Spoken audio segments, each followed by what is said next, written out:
It's ready, baby. It's a raining day. Allez, Vas-y, arrête de jouer. Attends. Le frère, il joue au téléphone, on a une vidéo à tourner. Arrête, don't stop. Don't stop the music, ok? Non, mais de s'il toute vous plaît. façon, j'ai dit à Attends, 6h. montre. Ah, Our Friends. Il joue à des Bubble Boo. Il a 47 ans. Niveau 57 ans. 469. Il a 47 ans, j'étais beaucoup âgé. Vas-y, Ils sont pas là pour te raconte voir ta jouer. vie aux gens, vas-y. Ma vie aux Vas-y, gens, dis-leur. bonsoir. Bonsour. Bonsoir. Bonsour. Bonjour, bienvenue dans cette C'est nouvelle des gens qui vidéo. sont bons, en Attends, même temps ils chef. sont sourds. Bonsoir. Bonjour, bienvenue dans ce nouvel épisode de Ce que j'en dis. Il y a un enfant qui hurle. Oui. Bah, il hurle bien déjà. Franchement, pas c'est- le hurlage de compétition. C'est un hurlage assez évolutif. hein. Je Compétitif. peux faire une partie? Non, parce que non. Tu as dit que c'était pas un bien, alors T'as fini? On peut y aller? Génial. superbe. Waouh, amazing. On est vraiment tous fiers de Victoire. toi. Bravo. Un maximum de likes, de pouces bleus, un maximum d'abonnements pour la victoire de Cristobal Own. Vas-y, mais tu relances pas une partie. Mais non, je relance pas. Allez, bonjour à tous. Bonjour. Bienvenue dans ce nouvel épisode de Ce que j'en dis, le Il 5e faudra que tu épisode. mettes un truc au montage, un petit truc, un petit peu des images. Là. Des images de quoi? Je sais pas, comme tu vois, il avait fait Charlie sur son. Tu as vu ça? Ouais, vas-y. Et bah voilà. Bonjour. Hello. Hey. Aïe. Par contre, l'enfant, tu peux L'enfant le il faire. hurle. S'il vous plaît, vous pouvez faire arrêter de relayer cet enfant, ça nous dérange Je crois que c'est beaucoup bon. sur notre vidéo. Ah. Non. Peut-être il est tombé, il s'est brûlé. C'est coupé un doigt. Aujourd'hui, cette semaine, ces 2 dernières semaines de lecture, il a eu l'occasion de lire 3 livres. T'en as écouté? Voilà. Est-ce que t'en as écouté? En fait, j'en ai écouté un. Et t'en as lu 3. Alors en fait, là, j'en ai écouté un. J'en ai lu un sur ma liseuse et j'en ai lu un en papier. Vas-y, go, c'est quoi le premier? Le premier, faut que je regarde mon papier. Vas-y, dis ton papier. J'ai un peu mal au poignet? Il y a ah bah c'est ma bière qui était sur le ça. c'est pas Ah, grave. ouais. Le premier, alors heureusement que j'ai pris mon papier, c'est Reykjavik Reykjavik. de Ragnar Jonasson et Catherine Jacobsdottir. Je ne vais pas répéter ça. T'as vu comment j'aurais été mal sans mon papier? Sans ton papier, ça aurait été compliqué d'assumer cette entrée en matière. Et ben voilà. Donc ça, celui-là, je l'ai reçu par NetGalley, qu'on ne présente plus, une plateforme qui met en connexion des maisons d'édition et des lecteurs professionnels, on va dire. Ouais. Et donc, bouquin qui sort le 6 octobre, bouquin policier, donc polar islandais, Polar islandais. donc rythme lent. Comme un peu toi. Ouais, c'est ça. Vas-y, continue du coup. Ne me donne pas raison. Bah alors. Bah alors. Bon, un peu de rythme, que diable, hein, parce que les gens ils aiment quand ça bouge. Oui, c'est ça la vitesse. Ah bah oui, regarde. Vas-y, Comme ça c'est pas de la vitesse. Pardon. Ah non, oui, c'est un polar islandais. Donc ça se passe à Reykjavik. C'est un cold case. Cold case, affaire classée. Ouais, pas mal. Ouais. Et donc c'est une jeune fille qui a disparu en 1958. Et attention, un chat, dis donc, syndrome du tigre. Allez, vas-y. Incroyable. C'est un cold case, donc en 1978. 1958, une jeune fille disparaît sur l'île de Videt, Sur l'île de Videt. au large de Reykjavik. Au large de Donc Reykjavik. tu as décidé que ce ne sera pas un monologue cette fois-ci. Cette fois-ci, ça ne sera pas un Ah bah monologue. dis donc. Vous auriez pu, j'ai pu vous manquer mes interventions folles, on peut vous manquer. Je pense Là, que ce ne vous sera allez- pas le cas. Là, ça ne sera pas le Ah cas. bah Ça ne sera pas le très cas. très bien. Donc au nord de Reykjavik, Ça va durer longtemps cette vidéo. elle va être très longue. Elle va être très longue. Et donc au large large. de Reykjavik. Ceci dit au nord également. Hein, bien vu. Tu es bonne en géographie islandaise, toi. Félicitations. Weiter. Et donc, c'est en 86 que un journaliste se repenche sur le dossier et il veut vraiment découvrir qu'est-ce qui arrivait à cette jeune fille. Et bon, tant pis, je balance. Gros spoiler, attention, gros spoiler. Et en fait, le mec se fait buter alors qu'il est prêt de découvrir la vérité, quoi. Sur l'enquête même, et bim. Il se fait pousser sous un bus comme ça. Ah ouais. Et ça, c'est un truc que j'ai trouvé assez sympa. À la moitié du bouquin, le héros, il meurt, quoi. Ouais, c'est vrai que Ça, c'est peu c'est commun. pas courant. Et donc, c'est sa sœur qui est étudiante en lettres modernes islandaises, tout ça, je crois, un truc comme ça, ou linguiste, ou bref. C'est elle qui reprend l'enquête. Ok. Et c'est elle qui va découvrir, qui va découvrir donc. Qui a tué son frère et qu'est-il advenu de la jeune fille? Exactement. Donc bon polar, comme dit, original, le coup du mec qui meurt à la moitié du bouquin. Désolé pour le spoiler, hein. Ouais. Ouais, après, comment expliquer aux gens qu'il y a. On va le mettre dans le commentaire combien de temps il dure le spoiler. Et alors, le gros intérêt de ce bouquin, donc, Ragnar Jonasson, c'est un grand maître du polar islandais. Ok. Et Catherine Jacobsdottir, c'est son premier bouquin.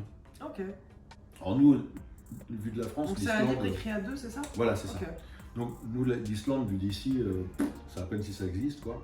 Mais il paraît que ça existe quand même. Hein. Moi, je connais l'Islande pour les claps. Ils étaient très forts à la Coupe du Monde. Je sais pas, ils faisaient des super claps. Parce qu'ils sont grands, ils ont des grands Ouais, ils ont bras. des grands bras. Parce que si t'as pas de coude, par exemple. Enfin bref. Vas-y. Alors, ouais, du rythme. Du rythme. Rythme. R&B. Donc, Ragnar, et donc c'est leur premier livre, ils l'ont écrit Catherine ensemble. Jacobsdottir, non, alors Ragnar, il a déjà écrit d'autres livres. Un livre, c'est un gros voilà, mec, c'est un gros mec des thrillers d'Islande.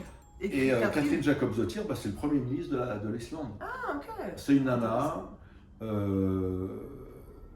féministe, écologiste, première, donc c'est la chef de l'État, chef d'État islandais, quoi. Et elle a écrit ce bouquin avec lui, quoi. Okay. Et c'est sympa parce qu'à un moment donné, ça balance pas mal sur les politiques, sur les financiers. Et tu dis, punaise, la nana. Culottée, quoi. Elle a du culot. Ouais. Elle est culottée. On peut dire ça. Ouais. Donc voilà, j'ai bien aimé. Ça sort le 6 octobre aux éditions de La Martinière. Ok. Et c'est un bon bouquin. Ok, très bien. C'est super. Attention, voilà encore le chat Sphinx avec son syndrome du tigre.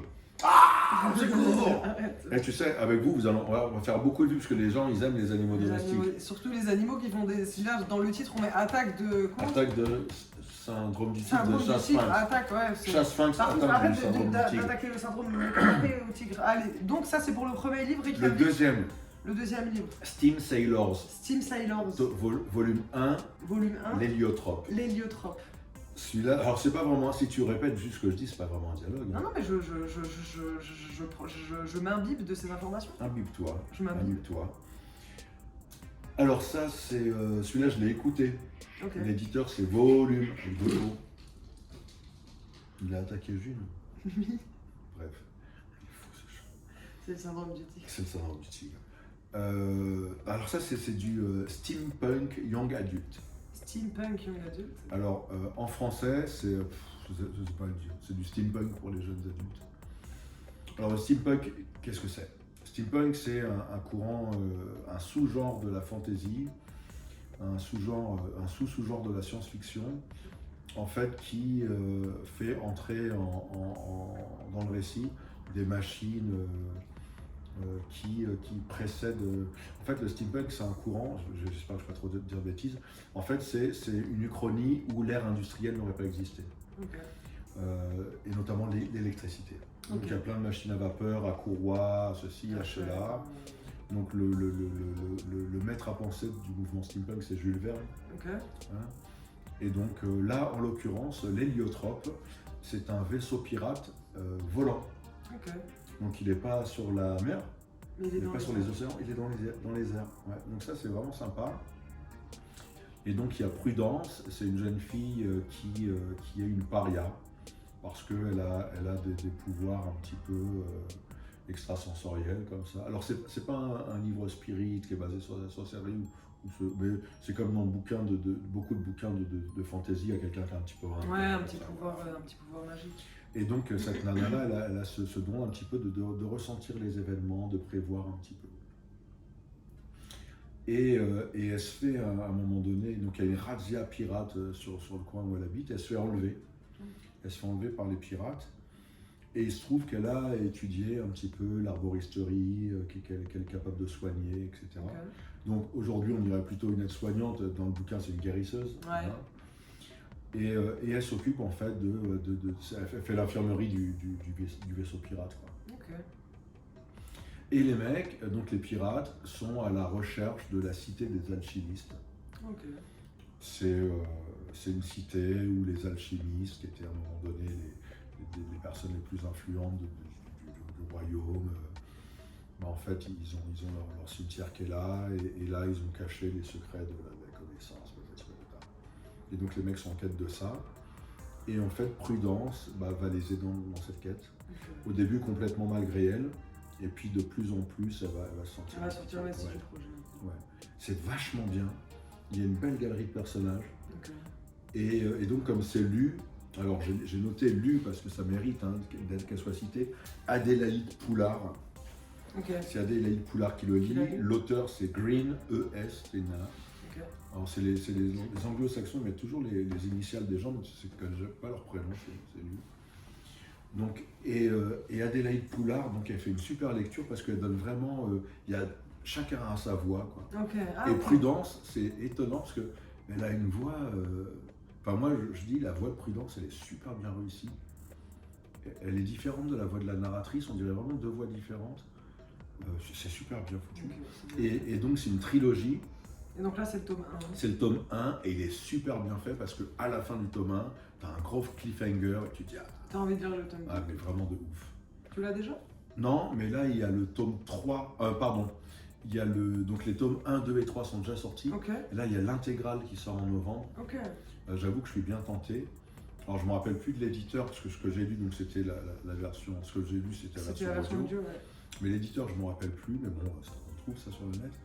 Et il a fait, donc les 3 volumes coûtent chacun en brochet 17 €. Et l'intégrale coûte 35. Donc c'est sympa. Donc ça vaut le coup d'acheter l'intégrale. Ouais, c'est ça, exactement. Donc je vais peut-être me faire ce plaisir. Vraiment, il est bien. Et le troisième, donc celui-là, je l'ai vu en papier. C'est bien sûr Nous eûmes des orages de Anthony Citruc. Et l'éditeur, c'est Pop Cards Factory. Donc, petit éditeur pas bien connu. Anthony Citruc. Petit anagramme de Anthony Curtis, mais c'est pas lui. Donc Anthony Citruc m'a contacté sur l'onglet contact de ce que j'en dis en proposant ce service de presse. Donc c'est le premier qui fait ça. Via ton site? Via mon site Exact, parce qu'il y en avait d'autres. T'avais pas accepté? Mais lui, écoute, il était super sympa, et puis il me proposait, si je veux, de faire une chronique, en parler en bien, en mal, en demi-teinte, ou pas du tout. Et ça, j'ai trouvé super sympa. Qu'il accepte si tu veux lire mon livre, je te l'envoie et après tu fais ce que tu veux. Tu fais ce que tu veux, c'est sympa. Et ça, j'ai trouvé ça vraiment belle sympa. Mentalité. Ouais, belle mentalité. Donc, j'ai bien aimé. Donc, ce sera une critique assez élogieuse. Bon, il faut savoir que c'est trash et cru. Voilà. Déjà, les gens qui n'aiment pas les trucs trash et cru, c'est pas intéressant. Les gens qui supportent ou qui aiment, il y a des gens qui aiment aussi. Moi je supporte. J'aime bien le trash, le cru, ça me saoule, mais là, bon, ça c'est dans l'ambiance, quoi. Alors, ça commence assez ouf. C'est un mec qui se réveille le matin dans son lit à sa femme qui est morte. Il suppose que c'est lui qui l'a tué. Et il va demander à son fils de l'aider à la mettre dans le congèle de la cave. Ouais, c'est bien. Et il se casse la figure dans l'escalier, il se pète le coccyx, enfin. Et enfin, c'est basé sur ça, quoi, sur le. Ça démarre super follement, quoi. Non, et en fait, c'est alors. Lui, il a sa vision du truc, alors on n'a peut-être pas la même. Pour moi, c'est un portrait de femme. Ce bouquin, c'est un hommage à cette femme. Un hommage en même temps, un énorme point d'interrogation. Elle lui a échappé. C'est-à-dire que, déjà, littéralement, elle partait souvent. Elle partait souvent, et il y a ce gros syndrome de l'abandon. Alors, ce bouquin parle de l'abandon. Ce bouquin parle de la difficulté de se construire seul. Et donc, après, ça dure un an. Ça dure un an, le bouquin. Et après qu'il a mis sa femme dans le congèle en bas, il va faire une fête, un enterrement de vie de garçon avec 4 ex-maris de la même meuf. Tu vois? Et bon, ils vont parler d'elle. Et alors, pareil. Et les mecs savent pas que du coup il a tué sa femme? Certains, si, le savent. Ah, certains le savent. Ouais. Et c'est marrant parce que à un moment donné, il dit à son fils, son fils qui n'est pas son fils en fait, qui est le fils d'un de ses ex-maris, mais qui vit avec elle parce que lui, son ex-mari, s'est barré pour aller vivre avec le frère de son ex-femme. Ok, ouais, d'accord. Il est devenu gay, il est parti avec le frère de son ex-femme. Ok. Et donc le fils, à un moment donné, il décide de retourner là-bas et il comprend pas pourquoi. L'autre, il a tué sa mère, il l'a mis dans le congèle, lui, il comprend pas pourquoi. Donc il y a plein de trucs comme ça où c'est déconnecté de la réalité. Mais du coup, ce décalage, il est intéressant parce que c'est comme si c'est pas le plus important. En fait, cette nana, elle est morte, mais pas vraiment. En fait, il la tue au début du bouquin et il va lui donner vie pendant tout le cours. Tout le reste du bouquin. J'ai trouvé ce bouquin. C'est un style d'écriture particulier. Ouais, alors, donc encore une fois, trash, cru et pourtant très sensible. Ok, trash, cru mais sensible. Ouais, c'est ça. Donc moi j'ai beaucoup aimé. Alors, il a écrit d'autres bouquins, notamment Porn Star, qui est, en fait, c'est les confessions d'un auteur de porno de 60 ans qui ne reconnaît pas le nouveau mouvement, machin et tout. Okay. Bon, je ne le dirai pas. Ouais. Je le dirai pas parce que ça ne m'intéresse pas. Mais après, c'est un auteur, Anthony, si tu écris des trucs à l'avenir, je prends. Je prends, envoie-moi tes bouquins, j'ai bien aimé, ça m'a bien plu. Quoi. Voilà. Et c'était le dernier que j'avais lu. Et toi, chat? Et moi, petite chat, fleur. J'ai enfin terminé ce livre. Un mois pour lire une BD. 600 pages. J'avoue que j'ai pris mon temps parce que j'ai dû parfois relire certains passages que je n'arrivais pas à comprendre du premier coup. C'est possible. Donc les sbires du donjon de Narulbuck. Oui, très bien. Franchement, j'ai beaucoup rigolé sur ce livre. Ouais. J'ai même rigolé à haute voix, ce qui est assez rare quand je lis un ouvrage tel que celui-ci. Non, franchement, c'était bien. Donc ça parle des sbires du donjon de Narulbuck, donc qui se font expulser du donjon à cause d'un espèce de papier administratif. Donc c'est ce qui est marrant dans ce livre, je le dis tout de suite, c'est que t'as plein de problèmes de la vie de maintenant, mais dans l'époque du donjon, enfin à l'époque de cette époque-là, quoi. Je sais pas c'est dans quelle époque, ça doit être précisé, mais j'ai pas. En fait, l'idée, c'est un petit peu de la médiévale fantasy. Ouais, voilà, de la médiévale. Donc à l'époque médiévale, mais genre t'as des soucis de CDI, CDD, machin. Donc en gros, les sbires se font tâche, donc t'as la serveuse du bar, t'as l'espèce de gros, comment c'est lui, c'est quoi son rôle? C'est un méchant, quoi. Enfin, c'est la brute, quoi, le mec qui s'occupe de chasser les gens, t'as des gobelins, des zombies, machin, et donc une équipe, on va dire un peu une équipe de bras cassés, mais qui part à la quête d'un avenir meilleur. Et du coup, tu suis leur péripétie. Et voilà, je vais pas spoiler tout ce qui se passe, mais comme dit, ce que je peux retenir, c'est que c'est marrant. Et c'est que c'est vraiment, ouais, t'as des clins d'œil à la vie de maintenant dans l'époque moyenâgeuse. Donc voilà. Et là, c'est le tome 1. Là, c'est le tome 1, donc franchement, j'ai envie de lire le tome 2. Je ne sais pas si tu le possèdes, le possèdes-tu? Je ne le possède pas. Il ne le possède pas, donc éventuellement, j'irai l'acheter ou éventuellement, il l'achètera et il me le prêtera. Comment je vais faire inquiéter? Bah, franchement, j'ai peu d'espoir sur le fait que j'aille le chercher moi-même. Mais en tout cas, si je le trouve, s'il est sur mon chemin, je le lirai. Je souffre. Et les petits dessins sont sympas, il y a des petits clins d'œil. Bon, il y a pas mal, c'est assez long. Moi, j'avais l'habitude de lire Titeuf. C'est vrai que dans Titeuf, c'est un peu moins pavé. Ce que je veux dire là, c'est presque une BD à pavé. Quand t'as des. Il y a combien de pages?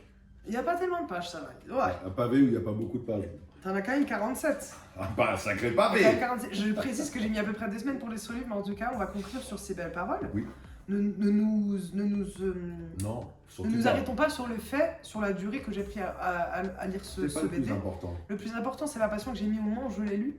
Et franchement, j'ai mis tout mon cœur et j'ai ri à voix haute et j'ai apprécié lire. Moi aussi, je me suis fendu avec ça. Et puis, ça m'a motivé pour la prochaine fois, en principe, je lirai donc un roman. Je n'en dis pas plus. Ah si, disons plus. J'en dis plus? Disons. Mais je peux même vous le montrer, je vais le chercher. Ah, vas-y, le chercher. Allez, je le charge, donc je vous montre juste ça, donc voilà. C'était super cool. Alors, tu peux faire une petite animation. J'en profite, je fais une petite animation. Je vais pas prendre des animaux, je vais le faire tout seul comme ça. Hein, Mixi. Moi, je suis en train de finir. Ce n'est que le début, commissaire Sonnery. Ouais, voilà. Donc, prochain tiens, je parlerai de truc, vidéo, je parlerai de ça. Il a fini son animation Sacrée animation. C'est bon, t'as fini les petites. Ouais. Donc là, la prochaine chronique auditive que je vais faire, ce sera donc sur l'amie prodigieuse d'Elena Ferrante. Donc je l'ai acheté au marché aux puces il y a 2 semaines. Apparemment, vraiment, mon papa, ici présent, tu es mon papa, donc c'est mon papa. Sauf pour les gens qui n'auraient pas saisi. Il m'a dit que c'était donc une autrice italienne assez connue, c'est ça? Ouais, c'est ça. Donc je ne le savais pas, j'ai pris ça en lisant le résumé, c'est un résumé? Oui, c'est un résumé. En lisant le résumé, 4e de couverture, donc je me suis dit tiens pourquoi pas. Donc voilà, ma prochaine chronique sera donc sur ce livre. C'est tout ce que j'ai à dire, à part que j'ai adoré partager ce moment avec vous. Mais moi aussi, c'était vraiment bien. Pourquoi tu... Ah, les gens, vous. C'est moi, c'est tu. Bah vous, Eux. toi, eux, tout le monde, je veux Vous. dire c'était un ensemble, c'est globalement j'ai passé un excellent moment. Ouais, Je ne sais pas pourquoi je prends ce ton très sérieux, mais je trouve que je bégaye un petit peu moins quand je l'emprunte. Donc vas-y, je te laisse continuer avant de m'emballer et de vouloir déblatérer des mots tels que des mots que je ne contrôle pas, que je n'arrive pas à assimiler ensemble, vas-y. D'accord. On se À voit bientôt. bientôt. Ah ouais, bah dans 15 jours. Abonnez-vous, likez, commentez, Ouais, s'il vous partagez. plaît. Ça Même nous si, fait après, plaisir. même si après, quand vous recevez les vidéos, vous ne les regardez pas. On Mais s'en cliquez fout. quand même, Mais genre voilà. quelques secondes. L'intro, l'outro, je veux dire, la bise qu'on va se faire, on se fait la On bise. se fait la bise. Un petit peu d'amour dans ce bamon, je veux dire. Franchement, relou, mec. C'est super.